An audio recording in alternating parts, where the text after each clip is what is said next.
अस्सलाम वालेकुम नाज़रीन, आप देख रहे हैं न्यूज़ टॉक। मैं हूं यशफीन जमाल। नाज़रीन, आए रोज़ रुपए की मुस्तहकम होती कद्र, स्टॉक एक्सचेंज में बनते नए रिकॉर्ड, मुस्बत माशी अशारिये और मालियाती इदारों की जानिब से पाकिस्तानी मीशत पर एतमाद इस बात का मजहर है कि गर्दाब में फंसी पाकिस्तानी मीशत की नाव तूफान से निकलकर किसी सम्त की जानिब गामजन है। पाकिस्तान इदारा शुमारियात की हालिया रिपोर्ट के मुताबिक मुल्क के तजारती खसारे में रवा माली साल के दौरान 25% की कमी सामने आई है। इदारा शुमारियात के मुताबिक जुलाई 2023 से मार्च 2024 के दौरान मुल्की तजारती खसारे का हुजम 17 अरब डॉलर्स रिकॉर्ड किया गया, जो कि गुज़िश्ता माली साल इसी अरसे के दौरान तकरीबन 23 अरब डॉलर्स था। अदादोशुमार के मुताबिक रवा माली साल के पहले 9 माह में मुल्की बरामदात में सालाना बुनियादों पर 9% इजाफा देखने को आया, जबकि इसी अरसे के दौरान मुल्की दरामदात में तकरीबन 9% की कमी रिकॉर्ड की गई। साबिक वज़ीर ख़जाना मिफ्ता इस्माइल का कहना है कि पाकिस्तान को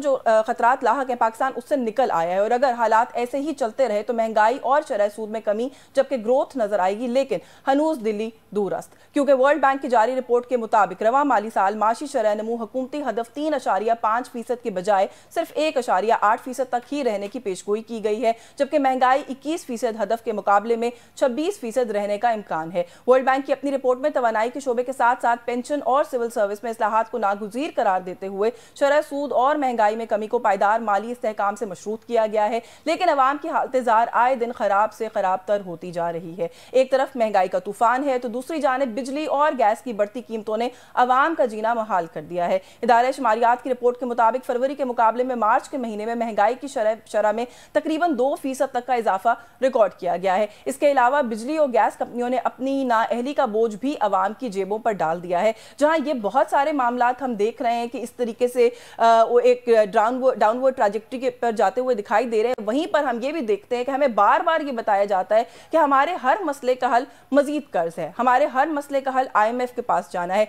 IMF आएगा तो शायद इस मुल्क का हर मसला हल हो जाएगा और उसके बाद कोई माशी बदहाली नहीं रहेगी। हालांकि जो IMF का पूरा पैकेज है वो जिन शराइत के साथ आता है, जो मामलात अपने साथ लेकर आता है, उस कर्ज की वापस अदायगी का जो मरहला है, वो मेरा ख्याल है कि ये जो सारे मसाइल हम जिनकी तरफ इशारा करते हैं वो उनके अंदर मजीद इजाफा ही करता है। तो ये क्या कॉन्सेप्ट है कि IMF जो है वो अकेला वो है रेस्क्यूअर है हमारी इकोनॉमी का? थोड़ा सा इस पर भी बात करेंगे। मजीद भी जैसे मैंने बहुत सारे और भी इशूज़ हैं उन पर बात की है, वो भी जानने की कोशिश करेंगे। पाकिस्तान को इस वक्त क्या क्या माशी चैलेंजेस हैं जिनका सामना है बुनियादी तौर पर, इन सभी पर बात करेंगे। हमारे साथ मौजूद है, मईशत पर बड़ी गहरी निगाह है, फॉर्मर गवर्नर हैं सिंध के मोहम्मद जुबैर साहब ने हमें ज्वाइन किया। बहुत शुक्रिया सर आपका आपके वक्त के लिए। सर, मैंने जैसे कहा बहुत सारे जो है वो इशूज़ हैं जिन पर मैं चाहूँगी कि मैं आपसे बात करूँ, लेकिन मैं अभी औरंगजेब साहब के भी मैंने कुछ इंटरव्यूज सुने, जो अभी हमारे फाइनेंस मिनिस्टर हैं। आप वैसे भी हुकूमत के किसी भी जिम्मेदार वजीर से बात करें, किसी MNA से बात करें, वो कहते हैं जी जुलाई में IMF आ जाएगा तो मसले सारे हल हो जाएंगे। सर, मसले ऐसे हल होते हैं? ऐसे ही यही हल है मसलों का? अगर मसले ऐसे हल होते तो पाकिस्तान सबसे एडवांस्ड कंट्री होता, क्योंकि पाकिस्तान सबसे ज्यादा दफा IMF में 24वां प्रोग्राम ये लेंगे वर्ल्ड हम रिकॉर्ड है। जी। 24वां प्रोग्राम है, तो पाकिस्तान को तो सबसे एडवांस होना चाहिए था। हाँ, सबसे इकोनॉमिकली उसके अच्छे हालात होने चाहिए थे, हाँ, लेकिन वो नहीं है। In fact we are one of the worst. और यस, मैं एक एग्जांपल यशविन, सो एक तो ये बड़ा मेरा ख्याल है खराब तरीका है अवाम को बेवकूफ बनाने का, कि हर हुकूमत आती है वो ऐसा तासुर देती है कि IMF से मुआहिदा करना एक तो सबसे मुश्किल मर्हला है। ये गुर्बत को कम करने से भी ज्यादा मुश्किल चीज है, महंगाई को कम करने से भी ज्यादा मुश्किल है। और अगर हम ये कर लेंगे, अचीव कर लेंगे, जैसे औरंगजेब साहब कह रहे हैं, जैसे हुकूमती ओहदेदार कह रहे हैं, तो ऐसा लगेगा कि जी हमने वो कर दिया जो आज तक किसी ने नहीं किया। हालांकि फैक्ट ये है कि जो भी पार्टी हुकूमत में आई है, जो भी पार्टी, इससे पहले 2022 में जब PMLN या PDM आई थी, वो फिर IMF के पास गए थे। 2018 में PTI आई थी, वो भी IMF के पास इमीडिएटली गए थे। 2013 में नून लीग आई थी, वो भी इमीडिएटली गए थे। 2008 में Peoples Party, and you can go back in our history. तो ये तो फैक्ट है कि ये कोई इतना बड़ा मसला मैजिक फॉर्मूला नहीं है। ऑब्वियसली इसका मतलब ये है कि अगर हर पार्टी हुकूमत में आने के बाद IMF से मुआहिदा कर लेती है तो कोई ये एक इतना बड़ा असल जो है चीज कि जो और मैं बाय द वे मैं IMF को इसका कसूरवार नहीं ठहराता कि IMF के पास आप बार बार जाते हैं। IMF तो पैसे देने के लिए एक इदारा बना हुआ है, लेकिन उसके दो पार्ट्स होते हैं यशवीन, आपके नाज़रीन के लिए मैं बता दूं। एक तो वो होता है कि एसेंशली जो आप जाते हैं वो जाते हैं कि डॉलर्स की कमी होती है, आपकी इंटरनेशनल ऑब्लिगेशंस होती हैं डॉलर्स की जो आपने पे करनी होती है। रुपए पर कभी आप IMF का मसला नहीं होता, रुपए तो आप यहाँ छाप सकते हैं, जो मर्जी कर सकते हैं। लेकिन अगर आपने कमर्शियल बैंक दुनिया के किसी लोन लिया हुआ है, या आपके बॉन्ड्स हैं जिसको आपने रीपे करना है, या कोई और चीज है जो आपकी इंटरनेशनल ऑब्लिगेशंस हैं उस, और आपके रिजर्व्स कम हैं, उसकी वजह से आप जाते हैं आईएमएफ के पास। आईएमएफ एग्री करता है, लेकिन उसके साथ वो शराइत रखता है जो आपने जिक्र किया था। वो शराइत क्या होती है? वो ये कहते हैं कि जी आपको हम ये देंगे क्योंकि आप इस दलदल में जो फंसे हुए हैं उससे हम आपको फिल वक्त फॉर टेम्परेरी पीरियड निकालेंगे, लेकिन एसेंशियली आपको अपनी इकोनॉमी को फिक्स करना है।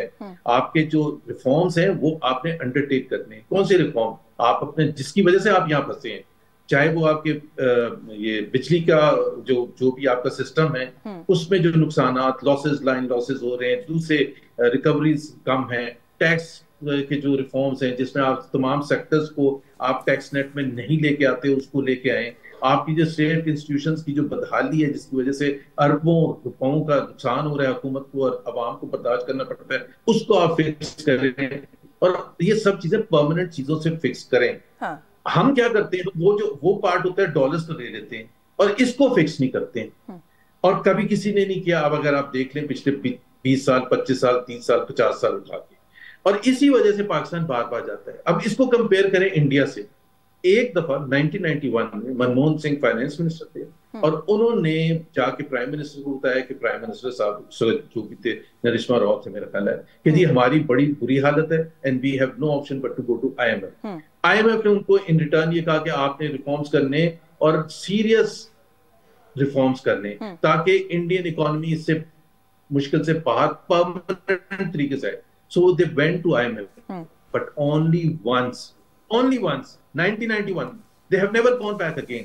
तो हमें अगर कोई चीज दिखनी चाहिए, बजाय कि हमें सवाल ये उठना चाहिए कि अब अगर आप शेषवीन इसको 6 साल, पिछले 6 साल चले जाएं, 2018 में पीटीआई की हुकूमत आई थी, आज 2024 है, कंसिस्टेंटली पाकिस्तान आईएमएफ के प्रोग्राम में। बिल्कुल। मैं उससे पहले अगर चला जाऊं 2008 से लेके आज तक 16 साल में सोए 2 साल के 2014 से लेके 2016 से 2018 पाकिस्तान आईएमएफ प्रोग्राम का हिस्सा नहीं था, बट कंसिस्टेंटली आईएमएफ का हिस्सा रहा है पिछले 16 साल, और तमाम मेजर पॉलिटिकल पार्टीज इसमें अपना हिस्सा डाल चुकी है, हुकूमत कर चुकी है। मुझे अगर कोई बता दे कि पाकिस्तान में गुर्बत जो है वो कम हुई है या ज्यादा हुई है? ज्यादा हुई है। महंगाई कम हुई है या ज्यादा हुई है? ज्यादा हुई है। कर्जे पाकिस्तान के रुकने शुरू हो गए, कम होने शुरू हो गए, या ज्यादा नहीं, बहुत ज्यादा कर्जे बढ़ गए। तो किसी फिस्कल डेफिसिट आप ले लें, फिस्कल डेफिसिट पहले आपका 5%, 6% आता था, अब आपका 8%, 9% आता है। आप किसी भी मैक्रो इंडिकेटर से मुझे बता, स्टेट बैंक के रिजर्व देख लेना, चले वहां से जो अच्छा, वैसे जो मैक्रो इंडिकेटर की आप बात कर रहे हैं ना सर, ब्लूमबर्ग कह रहे हैं कि महंगाई 2 साल में सबसे कम हुई है, और खासतौर पे ये फरवरी के महीने के कुछ इंडिकेटर्स हैं जो बार बार कोट किए जा रहे हैं और कहा जा रहा है जी कि मैक्रो इकोनॉमिक जो इंडिकेटर्स है ना वो बेहतरी की तरफ है। वो कहते हैं जी एक्सचेंज रेट भी कुछ स्टेबल होता हुआ नजर आ रहा है, जीडीपी की अगर हम बात करें सिचुएशन थोड़ी बेहतर नजर आ रही है, बल्कि औरंगजेब साहब ने कहा जी कि हम मैक्रो इकोनॉमिक स्टेबिलिटी की तरफ चल पड़े हैं, हाँ इसको परमानेंट करेंगे तो मसाइल हल होंगे। नहीं, इससे भी मतलब एक तो चले पहले जीडीपी का कर लेते हैं। जीडीपी जो 2023 जून में फिस्कल ईयर खत्म हुआ था तो नेगेटिव थी जीडीपी हमारी। इस साल आपने खुद कहा है कि वो वर्ल्ड बैंक ने कहा 1.8%।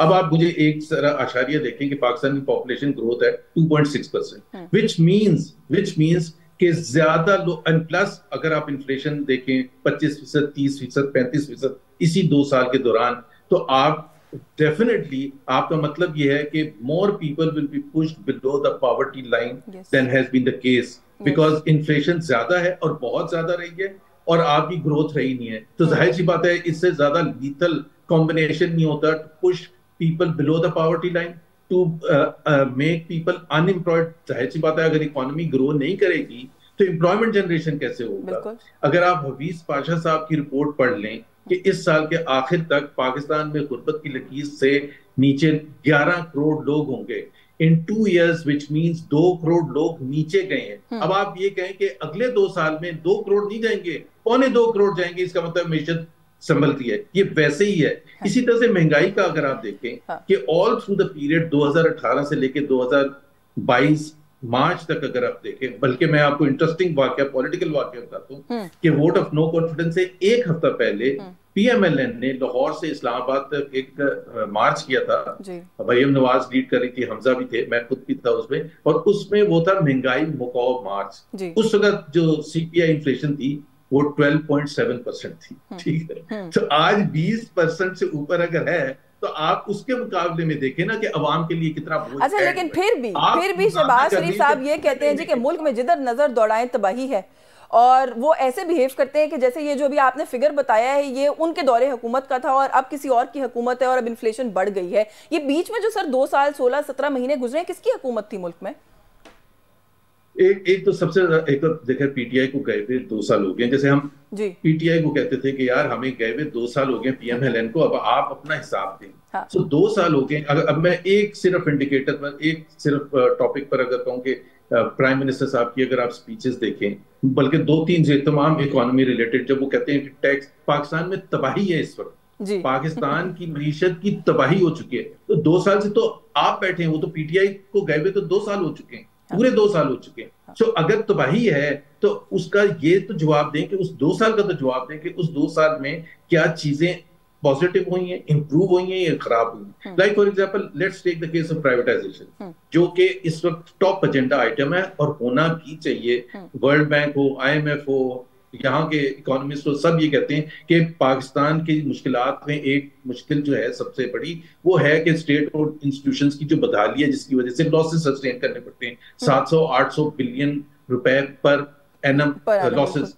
अब मुझे अगर आप बता दें निकाल के, रिसर्च करके, कि जब पीडीएम 1 आई थी अप्रैल 2022 में, उस वक्त से लेके जब वो छोड़ के गई है, टेल मी वन स्टेप नहीं, it was not on their agenda, बल्कि केयरटेकर सेटअप में फिर लगा कि वो काम कर रहे हैं इस इशू के ऊपर, उस उनके तो फिर नहीं एजेंडा पे लगा, था। किया काम उन्होंने। फवाद हसन फवाद ने आके जबरदस्त काम करना शुरू किया है। और जहां पीआईए की निजकारी का जो अमल है वो जिस स्टेज पर है, वो केयरटेकर हुकूमत में हुआ, लेकिन वो 16 महीने में बताएं ना कि क्या हुआ।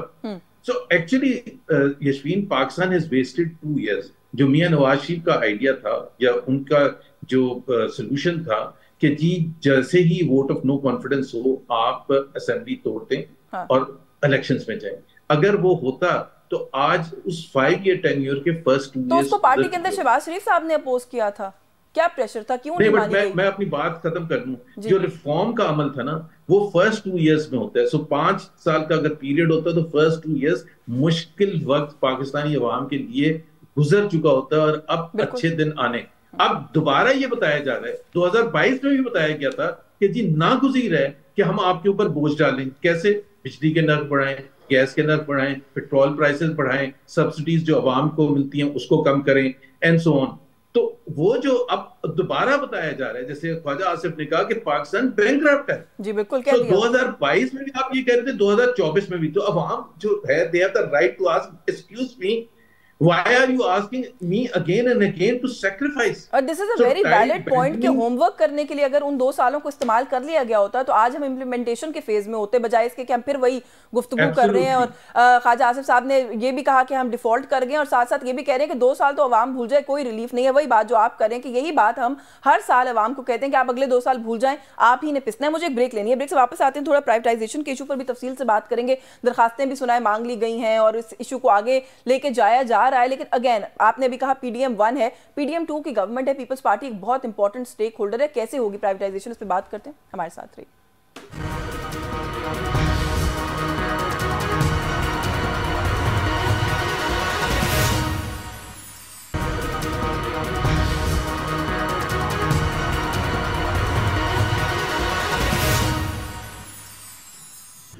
जी वेलकम बैक नाजरीन। मोहम्मद जुबैर साहब हमारे साथ प्रोग्राम में मौजूद है। पाकिस्तान की जो इस वक्त माशी सूरत हाल है उस पर हम उनसे गुफ्तगू कर रहे हैं, बात करें। प्राइवेटाइजेशन की सर हम बात करते हैं ब्रेक पे जाने से पहले। लग ये रहा है कि पीआईए की प्राइवेटाइजेशन के लिए जो मामलात हैं वो आगे बढ़ाए जा रहे हैं, बट इस सब के बीच में भी कहीं ना कहीं पीपल्स पार्टी से आवाज़ उठती है कि ये जब बात वहां तक पहुंचेगी तब देखेंगे, ये हम होने नहीं देंगे। कैसे करेंगे सर? ये तो वो हुकूमत है जो पाकिस्तान पीपल्स पार्टी के एक उसके ऊपर टिकी हुई है, अगर वो आज कालीन खींच लेते हैं तो ये तो मुंह के बल गिर जाएगी सर।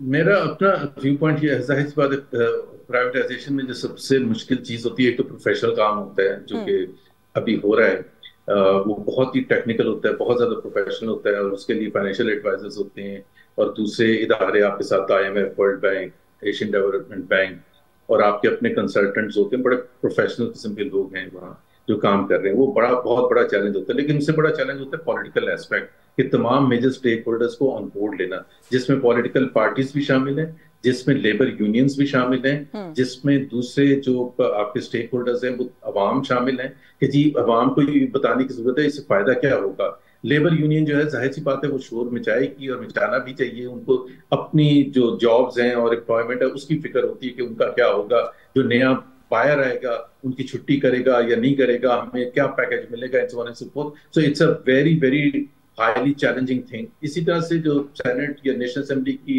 कमेटीज हैं, फाइनेंस कमेटी या दूसरी कमेटीज हैं, उनको जाके ये कन्विंस करने की जरूरत होगी कि जी ये क्यों, उसमें तमाम पॉलिटिकल पार्टीज होती हैं, बशमूल Peoples Party. That is the right forum where all questions can be raised and all questions should be answered. And I think ये अब से लेके आइंदा चंद हफ्तों में ये इस वक्त की हुकूमत और जो प्राइवेटाइजेशन मिनिस्टर है अलीम खान, उनका बनता है उनको जाके ये कन्विंस करने। बट यू थिंक इस दफा शायद ये पुल हम पार कर जाएं, क्योंकि ये भी सुनने में आ रहा है कि आईएमएफ की प्री कंडीशंस हैं, कंडीशंस नहीं हैं for the next programme. One of the pre conditions हैं कि आप इसके ऊपर संजीदगी से काम करेंगे और रिजल्ट देंगे तो फिर बात होगी। आईएमएफ की हमेशा कंडीशन होती है, मैं प्राइवेटाइजेशन मिनिस्टर था उस वक्त भी कंडीशन थी सर, लेकिन आपको सागदार साहब ने नहीं करने दी थी, आपने कहीं रिकॉर्ड पे कहा हुआ है। इस वक्त जिस स्टेज पर हम हैं, हाँ। इससे थोड़ा सा आगे थे, आज जिस तरह खबर आई है कि होल्डिंग कंपनी बन गई है, उसमें शेयर्स ट्रांसफर हो गए, सो ये सब हो चुका था। तो we were at the last stage, very last stage, और आईएमएफ की कंडीशन भी थी। आईएमएफ इनफैक्ट हमारा रिव्यू दुबई में चल रहा था, और आईएमएफ और सेम के हम डिले हमारा से 3 महीने हो गया है, और उस दिन कराची में यहाँ वो जुलूस निकला हुआ था और 2 एम्प्लॉइज शहीद हो गए थे। तो हमने वो वीडियोस मंगा के आईएमएफ को दिखाई थी कि प्लीज हमें इस वजह से थोड़ा सा तो हमें मौका दें ताकि हम डिले करें। बट द पॉइंट इज ये IMF, I hope and pray कि आईएमएफ इस दफा ज्यादा सीरियस होगा as compared to the past where they would allow exceptions and go ahead with sir जो रूलिंग पार्टी है उसके अंदर तो क्या मौक़िफ़ है इस इशू को लेकर, क्योंकि आपने खासतौर पे आई थिंक स्टील मिल के लिए बहुत स्पेसिफिकली कहा था कि इसहाक डार साहब उसके खिलाफ थे। वो प्राइवेटाइजेशन की जो अभी स्टैंडिंग कमेटी है उसको अभी भी देख रहे हैं, और वो वैसे भी सुना है कि फॉरेन मिनिस्ट्री कम जाते हैं, वो अभी भी इन्हीं मामलों में ज्यादा इंटरेस्टेड है। वो ओपिनियन क्या था या वो मौक़िफ़ क्या है जिसने उस वक्त आपको भी थोड़ा सा आपके हाथ भी बांधे थे? देखिए ना, कैबिनेट कमेटी ऑन प्राइवेटाइजेशन जो है इज द की फोरम जहां प्राइवेटाइजेशन के मामला की फैसला साजी होती है। उसमें तमाम फेडरल इकोनॉमी रिलेटेड मिनिस्टर्स होते हैं, उसमें स्टेट बैंक के गवर्नर होते हैं, एससीसीपी के चेयरमैन होते हैं, बोर्ड ऑफ इन्वेस्टमेंट के चेयरमैन होते हैं। अब बहुत ही स्ट्रॉन्ग वो एक फोरम है। अब उसमें सारे मामला होते हैं। उसके चेयरमैन है इसहाक डार साहब, और इसहाक डार साहब का अपना एक मौकिफ है उसको आगे लेके जाने के हवाले से। अब औरंगजेब साहब जो कि फाइनेंस मिनिस्टर है, और उनकी जो रिस्पॉन्सिबिलिटीज है उसमें भी ये आता है कि privatisation is the mandate, because he is answerable to IMF. He is the one who will convince IMF के आईएमएफ अगला हमारा पैकेज देगा या नहीं देगा, और हर दफा जब रिव्यू होगा तो उन्होंने करना है, लेकिन रिस्पॉन्सिबिलिटी यहाँ उनके पास नहीं है। अब अलीम खान साहब जो है वो प्राइवेटाइजेशन मिनिस्टर, वो उस तरफ जाएंगे औरंगजेब साहब के पास डे टू डे चीजों के लिए, या इसहाक डार साहब के पास जाएंगे? सो पहले ही आपने एक खिचड़ी बना ली है जिसकी कोई जरूरत नहीं थी। और जो एक रीजन आपने पूछा था कि जी केयर टेकर में कैसे इतनी स्पीड से चला था, फवाद हसन फवाद जो कि प्राइवेटाइजेशन मिनिस्टर थे, he was also the chairman of the cabinet committee on privatisation. So उनको किसी के पास जाने की जरूरत नहीं होती थी। एक दफा अगर आपने किसी को अपॉइंट कर दिया तो you should trust that person. अगर आपको ट्रस्ट ही नहीं है तो फिर उसके बाद आप उसके ऊपर 2 बंदे लगाए हुए और उसको भी कंफ्यूजन क्रिएट किए हुए कि उसने किससे अप्रूवल लेनी है। For example if he goes to Aurangzeb साहब,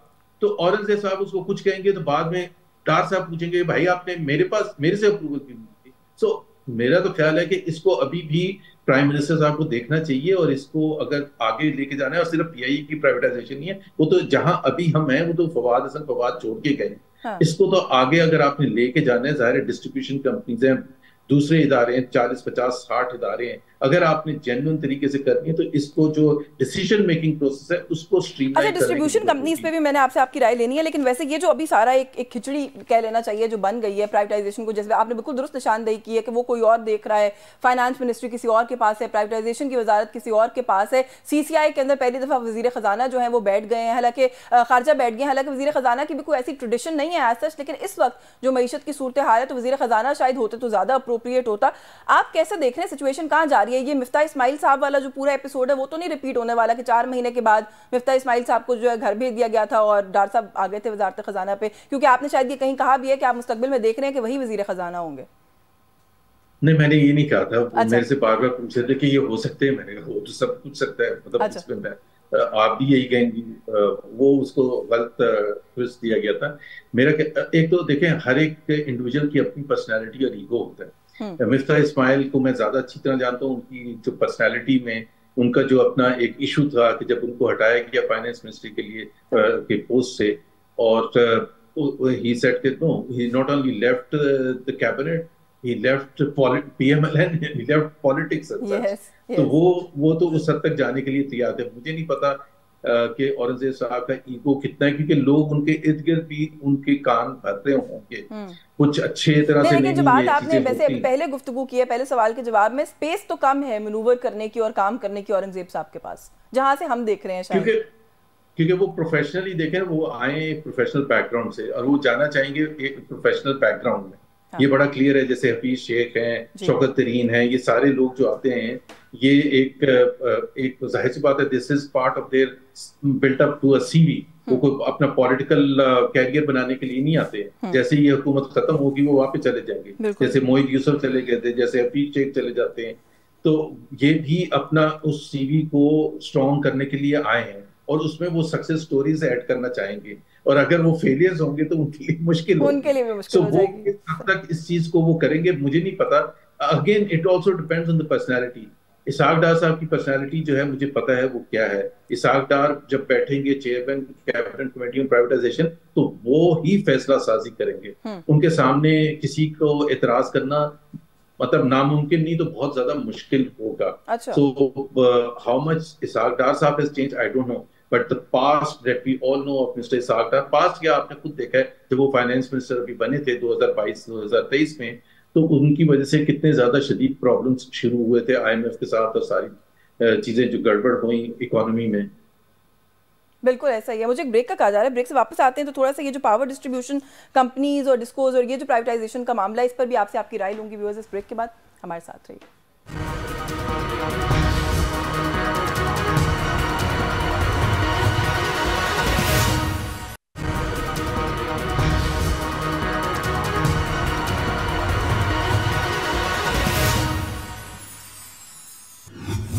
जी वेलकम बैक नाजरीन। अच्छा सर, जो मैं बात कर रही थी जुबैर साहब के प्राइवेटाइजेशन, ठीक है, हम कहते हैं बहुत सारे जो इश्यूज हैं हमारे, बहुत सारे इदारे ऐसे हैं कि जिनको प्राइवेटाइज कर दिया जाए तो बहुत सारा बोझ है जो हमने वैसे ही उठाया हुआ है बिला वजह वो कम हो जाएगा। लेकिन डिस्कोस की प्राइवेटाइजेशन, पावर डिस्ट्रीब्यूशन कंपनीज की प्राइवेटाइजेशन को लेकर कुछ लोग जो हैं वो कहते हैं कि इसको बहुत will have to think it through before we go ahead with it, क्योंकि पंजाब के खास तौर पर कुछ डिस्कोस के लिए कहा जाता है कि उनकी परफॉर्मेंस बहुत बेहतर है, अच्छी है, और के इलेक्ट्रिक की जो प्राइवेटाइजेशन है वो कहते हैं ये बहुत कोई अच्छी मिसाल नहीं है। एक तो ये कि वो फिर मोनोपोली आ जाती है, दूसरा ये कि जिस तरह से वो परफॉर्म कर रहे हैं अभी तक, कितने मसाइल हैं वो आप मुझसे ज्यादा बेहतर जानते हैं। तो प्राइवेटाइजेशन शायद हर चीज का हर वक्त हल भी नहीं होता। Would you agree with that? दो ही सोल्यूशन होते हैं।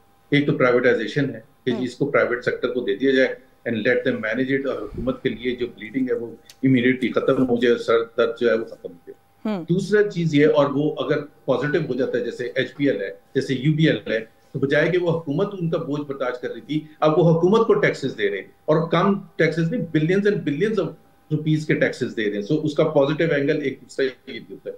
दूसरा तरीका ये है कि उसकी रिस्ट्रक्चरिंग करे, कि जी हुकूमत ही अपनी तहवील में उसको ठीक करे। Let's take the example of Pakistan International Airlines PIA।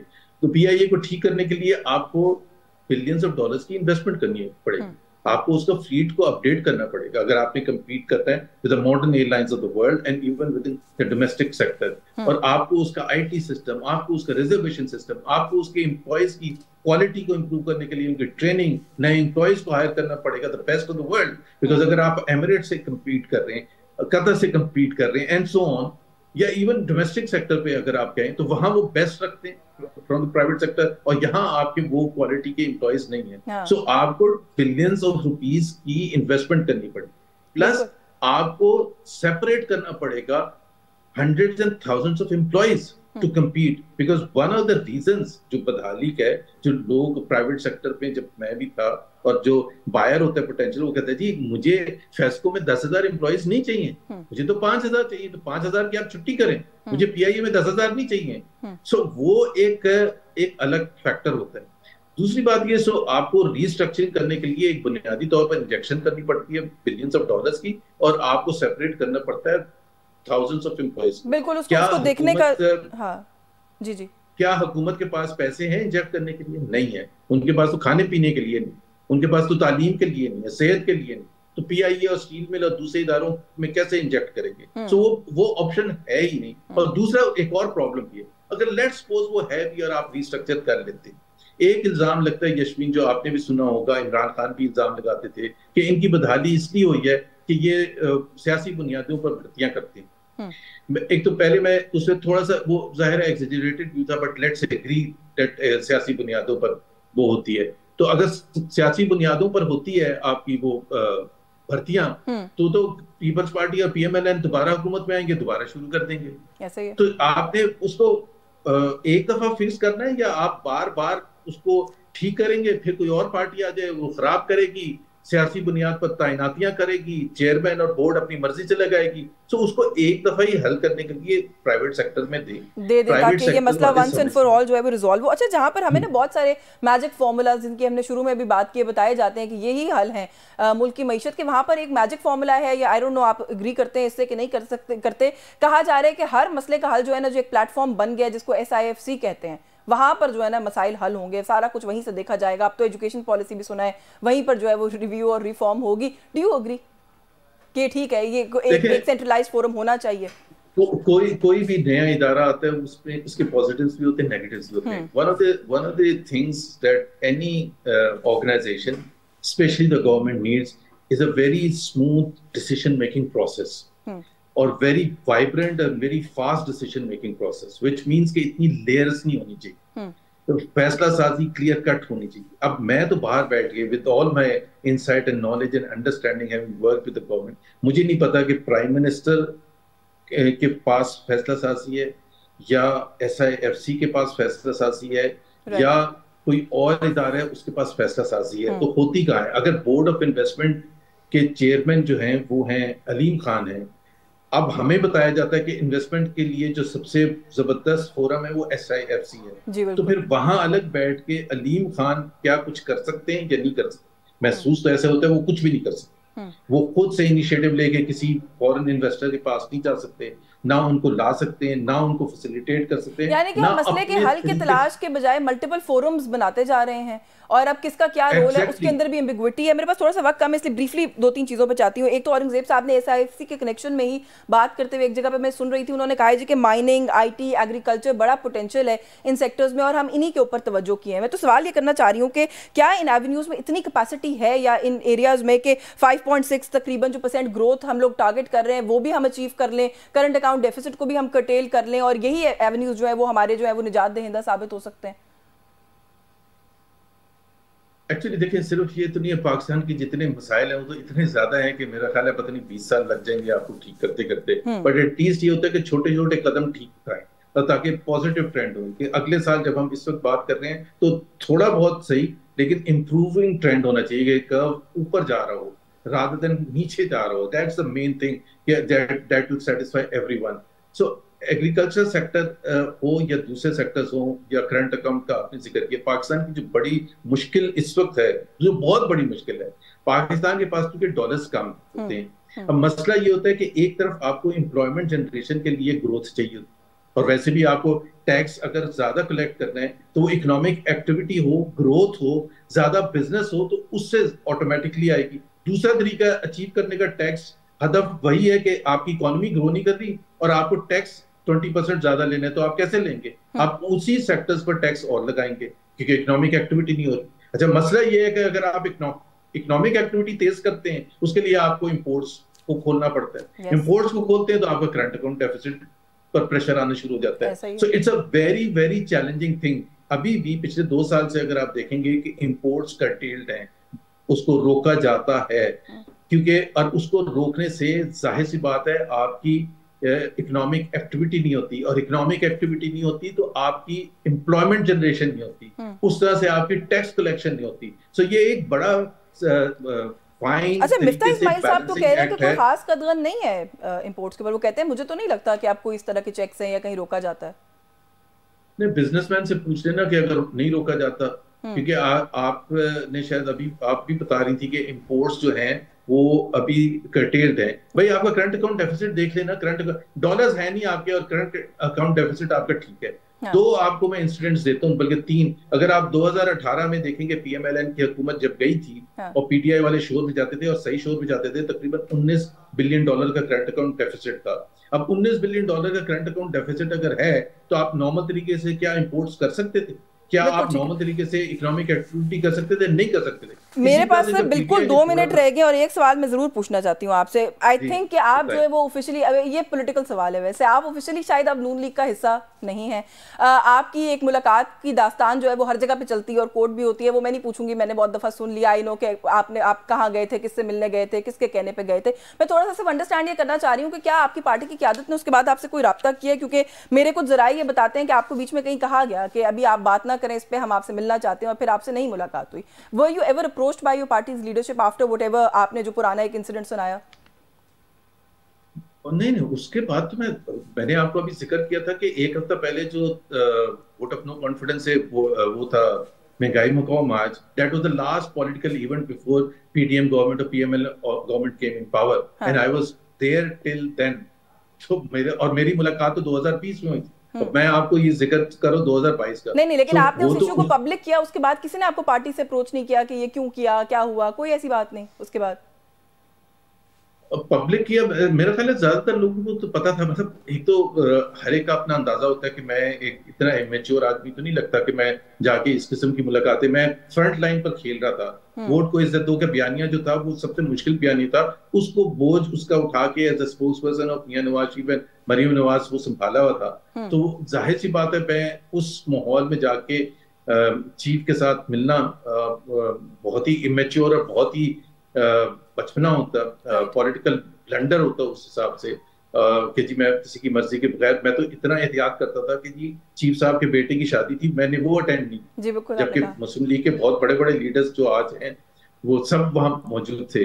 तो बिकॉज आई थॉट कि मेरा जो लीडर है वो उनकी वजह से, बाजवा साहब की वजह से अंदर बंद है, और मैं जाके भंगड़े डालूं उनकी बेटे की शादी पर, I think it doesn't go well and असूली तौर पर। सो मैं तो उस तरह से बिहेव करता था। तो मुझे जब तक इस चीज का कहा नहीं गया था, और मैं गया था, और मैं दोबारा रिपीट कर दूं कि सितंबर 7 को मेरी लास्ट मुलाकात हुई थी उनके साथ 2020 को, और मुझे अपना जो स्पोक्स पर्सन बनाया था वो उसके एग्जैक्टली 1 महीने बाद बनाया था। So party leadership had no issue with me meeting those in going for those meetings. बिल्कुल ठीक है सर, मेरे पास वक्त खत्म हो गया। बहुत सारे इश्यूज वैसे रह गए, लेकिन इंशाल्लाह किसी और नशिस्त में माशी इश्यूज की बात करी हूँ आपके साथ डिस्कस करेंगे। Thank you so much for your time viewers. Mohammad Zubair sahab हमारे साथ प्रोग्राम में मौजूद थे। IMF प्रोग्राम जो अपकमिंग है, प्राइवेटाइजेशन से जुड़े मामला सब पे हमने उनसे उनकी एक्सपर्ट राय प्रोग्राम में शामिल की न्यूज़ टॉक से। आज के लिए बस यही कुछ। यशमीन जमाल को इजाजत दीजिए। अल्लाह हाफिज़।